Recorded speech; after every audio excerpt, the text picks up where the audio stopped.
Welcome to the Moulding Private Practice Show, where we help healthcare practitioners in private practice keep true to their purpose and build a life of mastery by providing the knowledge, skills, and tools to bring their dreams to life. In this episode of the show, we speak to Mbali Pearl Tlhapi about being a dietitian and everything private practice management related. Mbali Pearl Tlhapi, welcome to the show. So we're so glad to have you on board. Thanks very much for doing this. Thank you for inviting me. Thank you for having me. No, I mean, the pleasure is always ours. So the reason we're talking to you today is we actually met on LinkedIn, and I saw one of your posts on good starches and, just started a conversation from there. And we're talking about being a dietitian and, private practice. And I love asking this question, but, when you were little and people always asked you what you want to be when you grew up, Yes, did Mbali say she wanted to be a dietitian? I didn't even know what a dietitian was at a young age. I wanted to be a doctor. I wanted to be so many things. But I remember just the main thing for me was I wanted to help people. That was my biggest goal. I wanted to do a career where I helped people. So I think I'm in a good fit. I'm in a very good fit. Agreed. I mean, I actually, we always said it, but we said it, tongue in cheek. We're quite envious about, healthcare practitioners because they definitely found their purpose in life, much early on. And exactly what you just said now, we get that across the board, which is you want to help people. And I think, as a society, if we just have more people like that, forgetting money and forgetting everything else, if we just have people that just want to help people and just do better, I think we'll naturally be better. I mean, I think that's my gut feel. But we move away from that. We're always thinking about all of these complicated things when it should be easy enough. It should, yeah. So when you decided to become a dietitian, was that an easy path? No, originally I wanted to be a chef. My mom was diagnosed with diabetes, and then so because of work she couldn't go to her diabetic classes. So I used to go to her diabetic classes for her, and that's how I was introduced to a dietitian. She was helping with the whole food thing, and then I became a mom's little dietitian on the side because I had to teach her all of these things. So most of the time after that, I started doing the research and I found what a dietitian does. And then I was like, oh, okay, I actually enjoy it. It's got food in it. So I was like, because I wanted to be a chef, I was like, at least it's got food in it, so I can carry on with this. And we do cook. We cooked a lot in varsity, which I enjoyed. But started enjoying all the other aspects of nutrition. And now I feel like I was actually made to be a dietitian. And I feel like I just fell into it, and then now it's become like a part of who I am now. Yeah, that's interesting that many practitioners said the same thing as well. Is once they honed into that's what they wanted to do, it's not like we've had many that said, I actually don't want to do this, I wanted to become something else or I want to be something else, which is actually very, very interesting. But I think, Mbali, you're the first dietitian that actually mentioned that you did cooking as part of your degree. I don't think anyone else mentioned that. And in my mind, I mean, like it sounds more obvious now, but I don't think anyone's mentioned that. Yeah, food service. We have to do so. A part of dietetics is we in food service. So all hospitals need dietitians and the kitchen as well, because we have to serve the right types of food to the patients in there. But also food catering and everything, you need a dietitian to help you with how to. If you Have you ever seen the food products out there? You can calculate the nutritional contents of the food. You need a dietitian to do that. Or the Mm. supplements out there. We need dietitians when it comes to food. So food service is basically if how do I manipulate food into a certain way, and if I let's say I'm making a cake, if I add moss instead of milk, how will the product come out? If I add, let's say, xylitol instead of sugar, how will it affect the product? So you need dietitians as well to deal with that, to know how food is manipulated in the stove or when you're cooking, how do you lose nutrients and all of those things. So I did food service for what? Yo, we're in the kitchen for 2 years. I was in the Wow. kitchen for 2 years, doing food service, and then we moved more theory based kind of work. But we did a lot of cooking. We Okay. did a lot of. Yeah, I know. That actually sounds very, very interesting, actually. I mean, and like I said, I mean, for some reason, I never put that together. I do want to ask though, because I'm curious about that now, what you just said, is that, the labels you always have on the products. I mean, how do they actually calculate that then? Yes, so every product has you can calculate the nutrients in the food. So there's even software for it. So you can tell the contents by putting. So if I'm baking, if I'm a stay-at-home mom and I'm making food, there's an app you can actually put all the ingredients into, and then the app will calculate how much calorie it has, how much protein it has, how much fat it has, how much all of these things are there. It can analyze how much of these nutrients are inside the food. So that's what a dietitian can help with that, but you don't need a dietitian to do that. But a dietitian helps you to tell you, okay, that's too high. We need to lower the fat content because there's too much saturated fat, there's too much salt, there's too much all of these things. So there's all of these things that a dietitian can help companies with to now make their food more healthier and get the information that, oh, I've got a high fiber product, I've got a high protein product. So you need that kind of information. Okay. Do you have the name of the app offhand, or I mean, I would love to know and So obviously put it. sometimes a lot with yeah. Okay. Sorry, what was that again? I'm saying no, the dietitians help with companies to get that information out there, to get their products to be associated with, like, if there's a health benefit, your dietitian will tell you.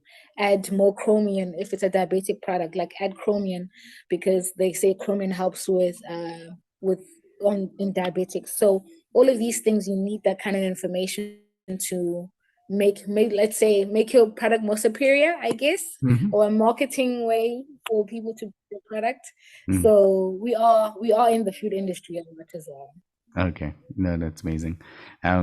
So once you decided you wanted to go be a dietitian, was it quite easy to get into the program? And the reason I say this, I mean, I say this in every show, and just to make it very clear for anyone that wants to become a dietitian or psychologist or an occupational therapist, is that there's limited numbers in each one of the universities. I mean, like it's not like you can just decide you're going to do this. Was it quite a seamless process?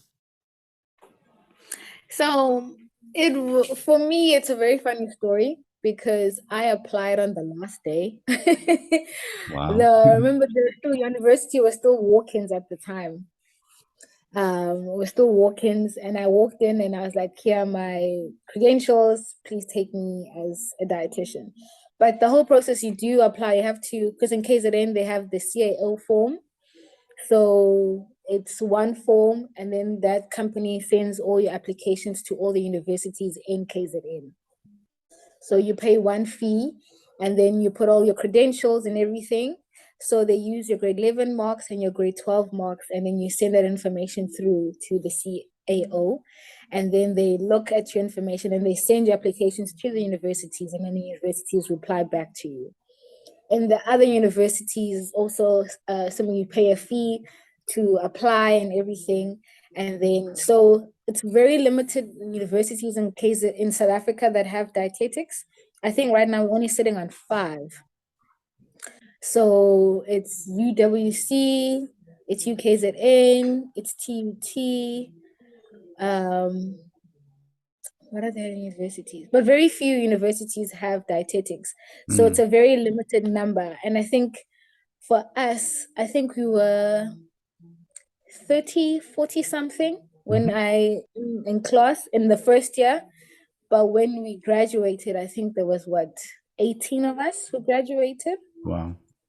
because Okay. some people drop off and go do something else. But it's I think with all courses, you in the middle of it, you start seeing, is this for me or not? Yeah. So yeah, but it's going in is not, it's not too hectic, but you need to have maths and science to be a dietitian. a biology. I didn't do biology in high school. I only did it in varsity. They didn't need my biology marks, but I was able to get in. And then yeah, but the main thing is that you need to have math and science, and then your English and all of that. So, and I think I don't know what the pass mark now is, how much you need to get to go in. I think it changes every time they change the curriculum in high school. So I'm not updated yet of how many points you need to get into dietetics now. I think if you want to be safe, obviously the best marks that you can, Yes. and normally, that's 70s or at least 60s, depending on the Yes. courses. A C, yes, But the minimum is a C, I think, yeah. yeah, so, and did you have to do community service as well? Was that part of the Yes, program? yes. Anybody who's registered with the HPCSA has to do the community service. I think it's for everyone. So you have to do 1 year. You apply it's the department who sends you to where you're supposed to go for community service. They give you a list of all the hospitals you like to go to, and then they choose for you. So if there's like a certain reason why you have to be in a certain area, you have to motivate that I have to be here, maybe because you've got children, or maybe your family member is sick. All of those things you have to motivate to be in a certain area. But everybody gets 5 choices to any hospital that they want to go to. And then the department will choose for you who will go where and how. Okay. Yeah. And your experience? I mean, I've had mixed reviews, with this question, but mainly positive. Was your experience of community service quite good or bad? Oh no, it's not good at all. Oh, I wow. say it. Oh no, because I it was because I didn't get the choice that I wanted. So I got my last choice. So it's one of the choices where you're like, oh, in case all of these don't work out, I'll go here. Okay. Not in a bad way, but when you go to Eastern Cape, it's the situations in the hospitals are really bad. Um, Luckily, I had a dietitian who was there already, who taught me all of these things, but you quickly learn that the resources are so low, and it made everything that I had learned like I didn't know what to do, because I was told how to, if a patient is like in this condition, I must give this. And then when you get to the hospital, none of that is there. And then it Mm, makes you now like, what am I supposed to give this patient? How am I supposed to treat this patient? So you start becoming more into advocacy, always in meetings, trying to fight for equipment, trying to fight. So it took away a lot of your work from being a dietitian to now becoming learning about how the system works. And if you don't know how the system works, we hardly ever had a budget. We couldn't buy the proper supplements for our patients. I learned a lot, but I felt bad because I couldn't give the proper education or the proper service I wanted to give to patients. So mm. it's I the suppose. thing of being in an environment that where I know what I'm supposed to do. I know how I can help you, but because of the poor resources and the poor infrastructure, I can't do half the things I want to do and help you. So it came with a lot of frustration. Um, and in the Eastern Cape, there was a lot of, we have a lot of SAMS. SAMS is severely acute, severe acute malnutrition of Okay. kids. So and you deal with a lot of abuse, you deal with a lot of neglect, you deal with, and as a mom, it doesn't sit well with me to see so many kids suffering from malnutrition. And as in the Eastern Cape, it's very high to have malnutrition there. So it taught me a lot, but you leave feeling like there could be so much more to be done in this area, and I want to do so much more, but you feel so powerless once you leave community service, and you're like, I wish I could have done more, but all I could do was the bare minimum I could do. So Mm, that's why I didn't enjoy it. But the experience, I met a lot of good people. I met a mm, lot of good people who are also trying to make the best of a situation. So we're all trying to come together and help each other out because we know the situation is bad. But we made friends. I went out with, I'm still friends with those people I made in community service. Even now, we're still Mm. chatting and everything. So social wise, it was good. But when it comes to your professional career, it got me very frustrated very early in my career. Yeah. The one thread that kind of came out of that question was always the camaraderie with other, practitioners in community service. That seemed to be a positive Yeah. thing. But yeah, definitely the frustration. But also, I mean, like, always looking at the brighter side of it is almost like maybe realizing, what you should be doing differently, in your own, when you took up private practice or when you went into working, for someone else or even in government, what you wanted. But without that community service, maybe you would have never gotten that, the dark side of it, which is Yeah. good, I suppose. But yeah, I mean, I'm glad. You learn a lot. Yeah, I'm glad You also, learn to be to get that courageous. honesty, around it, Yeah. because anyone Yeah. that's going into it, I think you have these conceptions, about how you want to, how you want to change things. But as you said, it's often you can't do that.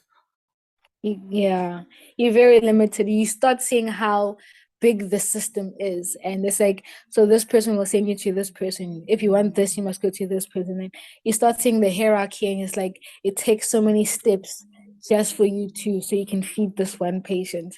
So that it became like, now you learn the politics of, because in varsity you don't know what work life is. You're learning all of this information. You're like, I'm gonna go and help people, and I'm gonna, then you start learning under these managers and supervisors and what's this, clinical managers and matrons, and you're like, oh my gosh, there's a whole host of people that you have to interact with. So it's not just you dealing with a patient. It teaches you interpersonal relationships as well. How do you talk to doctors? How do you talk to nurses? How do you talk to your superiors? How do you talk to the porter? How do you talk to the cleaning lady? All of these things teach you so much about in the working environment. So it's not always bad that I made out to be, but you Mm. learn so much from it. You learn so much from it. Mm. And I think, especially after coming out of varsity, where you've been in this like very academic world, coming to actually doing something, Yeah. I think is a big thing. But yeah, all good. And then after a community service, what did you start working on after that? I carried on being in public. I was in still in the Eastern Cape. I stayed for another 2 years in the Eastern Cape. I was in Butterworth Hospital. I was a permanent dietitian there. So yeah, I stayed in public for 3 years. I was there for a while. Um, Never thinking I would ever leave public or but yeah, circumstances are like, no, I need to start now, start to build a life out of and being closer to my family and closer to everyone in KZN. So I decided to make the move back down to KZN now. Well, definitely a beautiful part of the country. I mean, I think it's the Port Shepstone area, right? Is that right? Yes, I'm on the south coast, right by the Yeah. beach. No, no. I mean, I think most people would be very, very envious of that. I mean, that is a really cool part of the country.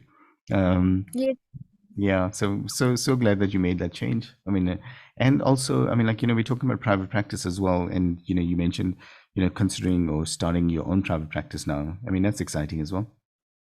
it is. It is. So right now I'm looking for another dietitian. So I wanted to learn. I wanted to learn because once you've been in public for so long, you don't know what happens. My mental thinking was that, oh, but it must be the same as public hospital. It's everything. I'm in a hospital, I work with doctors and nurses, it's all the same thing. And then you realize how different it is. The setting is all the same, but the rules are all different. Everything is just, it's a new learning experience. So for the past 6 months, because I started in private this year in January, for the past 6 months, I've been learning, I've been watching, I've been absorbing everything I could so I can start my own practice as well. So a lot of the time it's like varsity. When you think you know something, oh, I'm ready for this, and then you get there, you're like, oh wow, this is another world completely. But yeah, private it teaches you a lot about yourself. I feel like if you need to be sure about yourself as well when you start going into private a lot of the time. Yeah.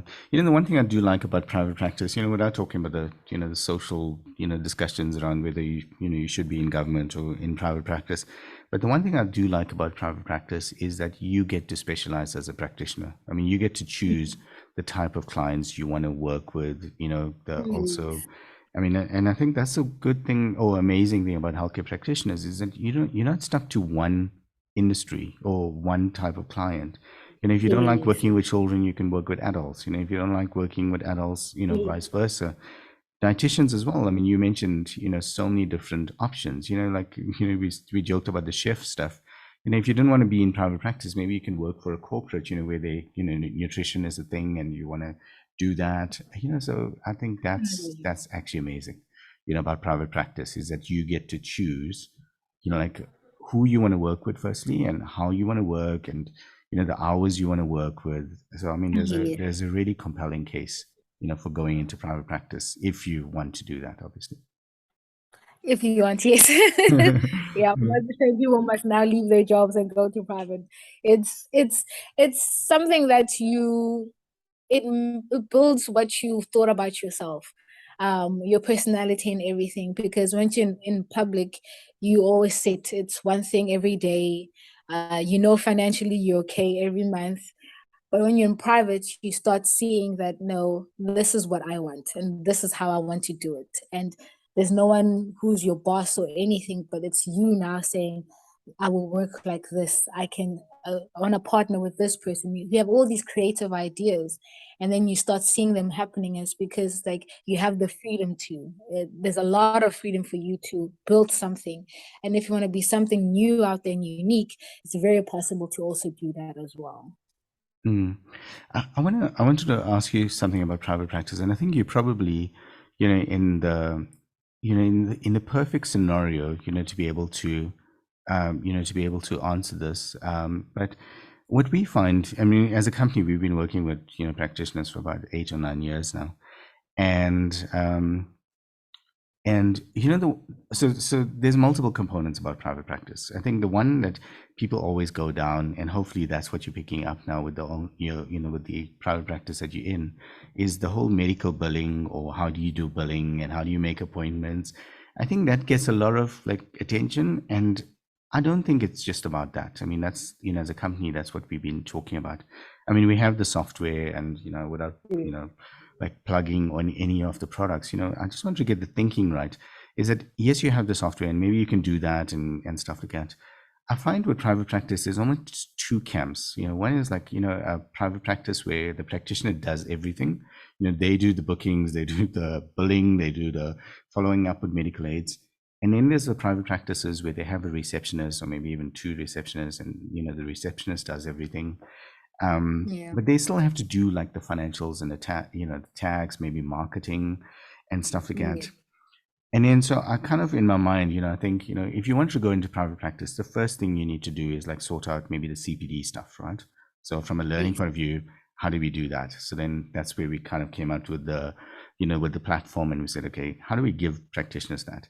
The second part was Okay. around the billing part, the whole practice management. I think that's what people talk about.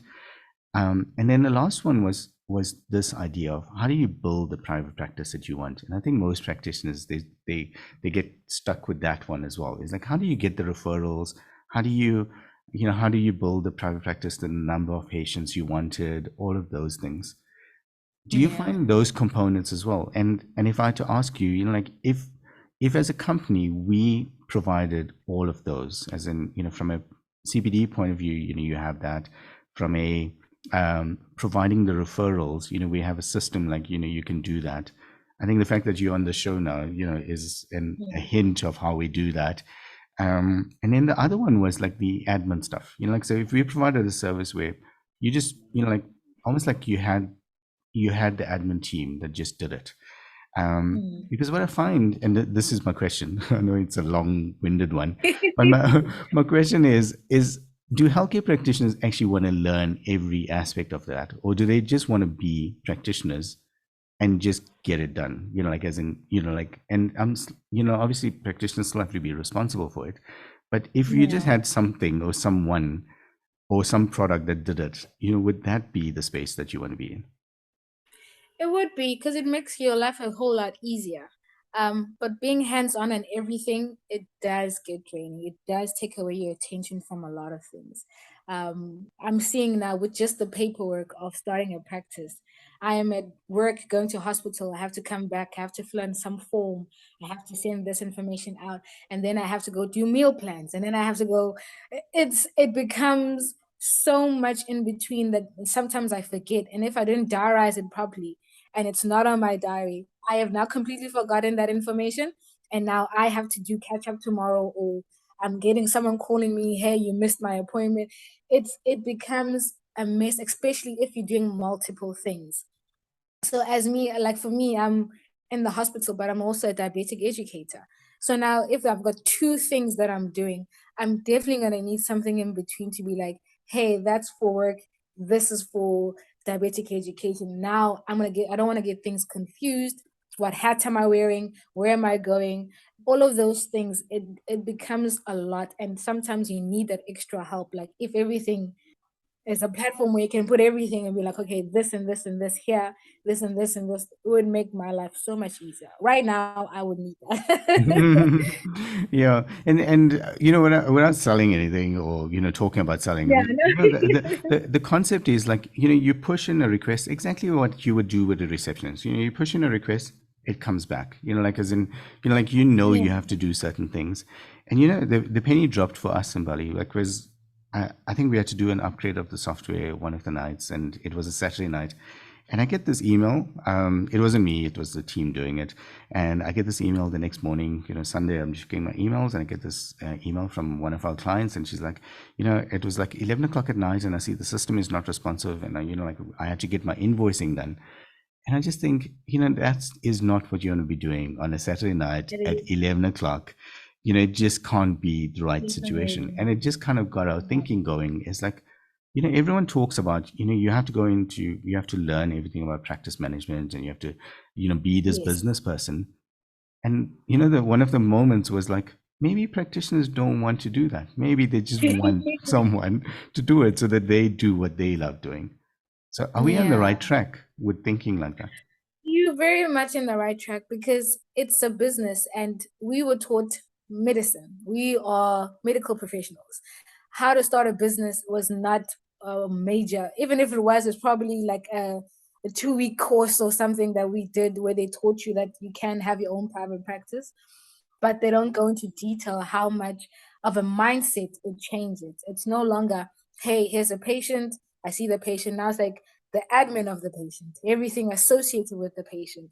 Now it makes you think now of how things can get lost, how information get lost. Now you still have to learn the process.